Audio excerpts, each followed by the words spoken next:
How do you keep talking? How do you talk forever? 1. Word association. So you can do what's known as an A to B word association. The basic level of this would be starting with one word and making a connection off of that word. The first word or words you think of. For example, money, bank, wait, TSA, flying, motion sickness, bus, accident, pants, jeans, skinny. Simple, right? But usually when you need to keep talking no matter what, you're not doing it one word at a time. Let me come back to this. 2. Memory. So when you hear a word, you access a memory that has to do with it. This is harder, and it can be difficult to choose a good memory when you first start. If your objective isn't necessarily to entertain, and if your audience doesn't care what you talk about, then it's a lot easier. But if you do have a specific goal, then you need to practice this. How? Let's start with the first word, money. Is there a specific memory that has to do with money that you can remember? A specific event, perhaps. The first thing I think of when I think of money is prom. I was willing to shell out $1,000. Why was I so stupid? I don't know. I didn't really have anyone to model my behavior after, except TV. So I was thinking, instead of shelling out big bucks for a limo, I could save that money and spend it on some activities instead, which included a hot air balloon. Now, I got the bright idea that when we got close to the location, I would blindfold my date. I know. Terrifying. I'm cringing at what I thought was a good idea. But internally, I was like, hey, this is gonna be like those movies. One of those big surprises. It'll be awesome. I wasn't thinking logically about how murdery it sounded. Hey, let's drive into the mountains, and I'll blindfold you for the last little bit. What? Needless to say, that pitch didn't play. So using a memory is a great way to have a big thing to talk about, because you're connected to it emotionally, and you know it already. You're not making something up. You have the main points, you have the plot, you just need to hit what you remember and finish the story. But what do you do when you're done? Well, here's one thing you can do. You can like, subscribe. It really helps me out. But anyway, let's keep going. We combined the two methods I just talked about. We told the story of the memory. Now we make a word association. Off of what? Here's the great part. It can be of anything that stood out to you. Depending on what strikes you the most, you can leap off of it onto another story. So from that memory inspired by money, I can word associate off of money if money is still the big thing. So it might be money and then bank, and then I could think of a memory associated with bank. Or I could leap onto the subject of dating because I was talking about a date idea. We can jump into school dances like prom. I can even talk about being naive. Times where I got ideas that were exciting to me that were not good.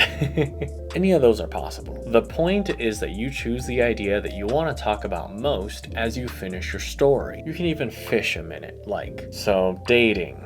Dating wasn't super easy for me in school. I didn't go on a lot of dates because I was weird about, well, honestly, I was weird. But I was also weird about how I would go about it. I made rules for myself based on what I saw in sitcoms and movies and such. Stuff like, don't crap where you eat. You know, the one where everyone's like, you don't date anyone where you work. Well, I applied that to my high school life. So I told myself not to date anyone who went to the same school. I can tell you it was just my rules, but it was also a way for me to justify not asking out my crush at my school. Because I was a big chicken. I was so scared of rejection, of looking like a fool and being laughed at, that I would rationalize myself out of most possible dating opportunities. Not to say that they would have said yes. Like I said, I was weird. But I also did a pretty good job of making excuses so that I looked a lot better than I actually was. That's if I jumped off from dating. We could have done the same thing with flying, accident, bus. But here's a critical element that I haven't talked about. You gotta be vulnerable. You gotta be honest. You gotta be willing to open up and look like a fool, like a coward, an embarrassment. If you're only willing to tell stories where you look good, you're gonna run out of them fast. If you start lying, it's easy to see through. Not only that, it comes off like bragging. Then people don't want to listen to you as much. If you're willing to show off how stupid you are, how embarrassing you felt and feel, you can pull people in with your stories. Because that vulnerability is compelling. Those weaknesses are relatable. Relatability is huge. Even if the story isn't completely in line with someone else's experience, if the core is relatable, say the emotion of feeling embarrassed or feeling scared, then people can still empathize with you. Finally, I want to say something about talking forever. You shouldn't. Unless you're a streamer and you're playing something or doing something completely solo. But even then, you're paying attention to something, and you can play off of that. You're getting information. For a streamer, chat is the obvious one. but also what you're doing. If it's a video game you're playing, if it's a video you're commentating on, you're getting information that you can pull ideas from and connect with. In most situations, you shouldn't be talking forever. Not alone, at least. Because there are other elements to work with. There may be other people there who have input, or other media that you're absorbing. I say this to take some of the pressure off of you. Because sure, if you practice enough, you can basically talk forever, but you don't have to. The word association and memory generation tactics can take you a long way, but you can also use it with whatever you're receiving from someone else too. If I just told that prom date idea story to someone, they might have their own date story, from which I can ask them questions. And while I'm listening, I can rest, I can chill,